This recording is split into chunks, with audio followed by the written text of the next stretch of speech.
Alright, it's time for the solutions for the linear function properties assignment. So on each of these, make sure you read the instructions, because knowing what the instructions say will help you definitely in trying to complete this. For all the part A, you need to list what the domain is. For B, what the range is. C, what the x-intercept is. D, what the y-intercept is. E, the intervals where it's positive. F, the intervals where it's negative. G, the intervals where it's increasing. H is the intervals where it's decreasing, and I is the end behavior. So there's a lot of little pieces you need to do for each of these. So A is the domain, which is basically how far left and right your function goes. Well, this function goes left forever, so that's going to be negative infinity, and it goes right forever as well, so that's going to go to positive infinity. The range is how far up and down it goes, what are the possible outputs, the y's, and the function goes down forever, it also goes up forever, and so it's going to go from negative infinity to positive infinity. And here's a hint, most of your domain and range is this for these lines, okay? Moving on to C, C is the x-intercept, well that's this point right here, and it's the point 6, 0. Where it crosses the x-axis, and the y-intercept is where it crosses the y-axis, this is right here, and that is the point 0, negative 4. And moving on to E, E is the interval where it's positive. Well, right here, where it crosses the x-axis, is where it switches from being positive to negative. To the left, it is below my x-axis, so that's where it's negative before you reach 6. So from negative infinity to 6, it's going to be negative. But from 6 onward, from 6 to infinity, my graph is going to be above my x-axis. As in from 6 to the right, it's going to be up above, and so that's going to be my positive interval. The next part is asking where it's increasing. Well, my line is going up everywhere. If you travel from left to right, this function is going to go up forever. It's always going up, so from negative infinity to infinity, we are increasing. Which means that nowhere along my entire domain is my function going down, so it doesn't have an interval where it's decreasing. And that brings us to I. And the way all the end behaviors start like this. As x goes to, and then the left side is negative infinity, the function is going to go to some value. It approaches or gets close to some value. So that's the left end behavior. And the right end behavior is just saying what happens as your x's go right forever, as in they go to positive infinity. Your function is going to approach some value.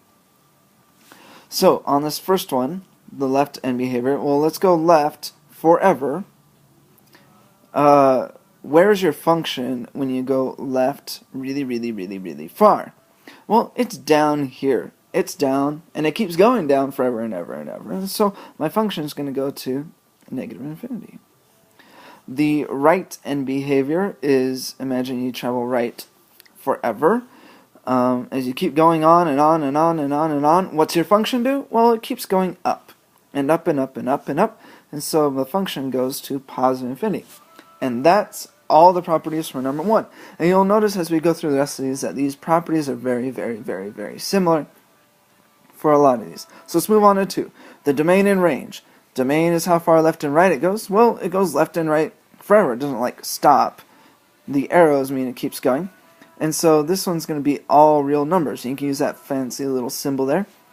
And the range tells you how far up and down it goes. Well, this one goes up and down everywhere. Okay, it doesn't have a smallest or largest, so it's going to be all real numbers as well.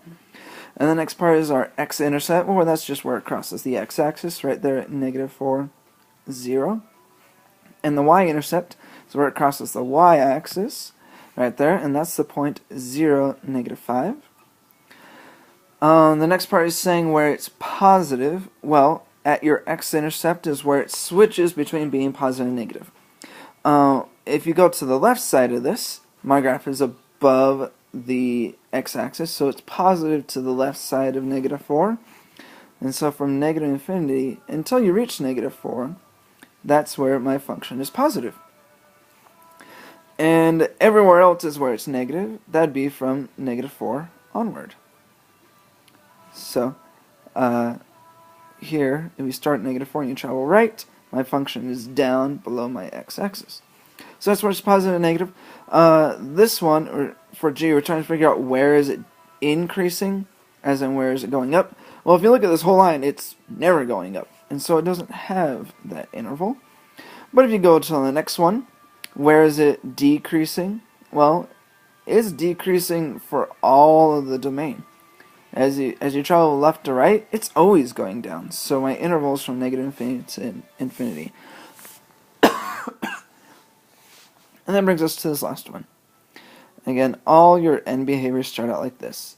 As x approaches -infinity, your function approaches some value, and as your x approaches positive infinity, your function is going to approach some value. Well, if you go left forever, my function is going to be going up forever. So this one's going to go to positive infinity. And as you go right forever, your function goes down forever. And so for my right n behavior, it goes to -infinity. And that brings me to 3. To get domain range, is just how far left and right it goes. That's your domain. Well, it goes left forever and right forever.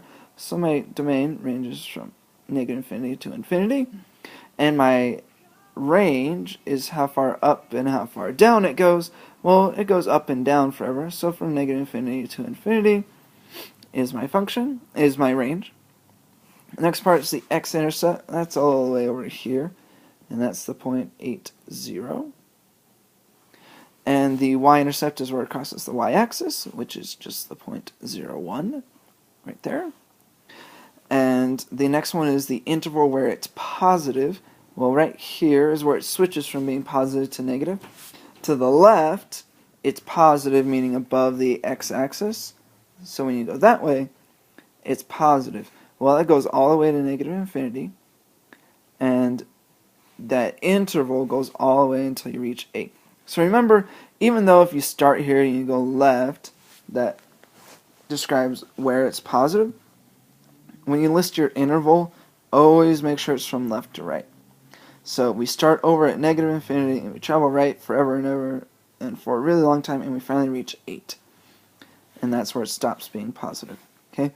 And at that point, from 8 onward, my function is below my x-axis, and so that's where it's negative. And that brings us to g and h. Where is it increasing? Where is it decreasing? Well, my entire line is always decreasing if you travel from left to right. And so that's going to be my interval of decreasing from -infinity to infinity, and there is no interval where it's increasing. And that leaves us with just the n behavior. So as x travels, as your x approaches, here we'll do the left side first. As x approaches -infinity, your f of x is going to approach, well, if you go left forever, my function is going to be going up forever. And so my function is going to approach positive infinity. As x approaches infinity, f of x is going to approach, well, if you go right forever, your function is going to go down forever. And so that makes it so your function approaches -infinity. And that brings us to 4, and that'll be the last one for this video. So my lovely function here, it goes left and right forever. It also goes up and down forever. And so my domain ranges from -infinity to infinity. You can pick any x value between those. And my y values also encompass those same numbers. It goes down forever and up forever. And so that's my domain and range. The x-intercept is going to be right here at 4, 0. And my y-intercept's right there. And that's the point 0, 4. So y-intercept's where it crosses the y-axis, x-intercept where it crosses the x-axis. And now I need to describe where it's positive and where it's negative. Well, a switch is right here. At 4, it goes below my x-axis. To the left, it's positive. To the right, it's negative. And so the interval to the left of 4 is from negative infinity to 4. And the interval where it's positive starts at 4, where it's negative, starts at 4 and goes to positive infinity. So if you start here and you go right forever, your function's always going to be down below this x-axis. Okay? So there's my positive and negative. The next part is trying to find out the interval where it's increasing. Well, my function is going down the whole time. And so the interval where it's decreasing is from negative infinity to infinity, but the interval where it's increasing doesn't exist. There is no interval. And that brings us our left and right end behavior. So as x approaches the leftmost regions, negative infinity, your function is going to approach a value. Well, if you go left forever, my function is going to go up forever. So that's going to mean my function approaches positive infinity. Let's make this a little bit easier to see. Approaches infinity. Positive. Okay, and then the next one, as x approaches positive infinity, so as you travel right forever, your function is going to be going down forever, so that's going to approach negative infinity. Okay, and that's my properties for 1 through 4.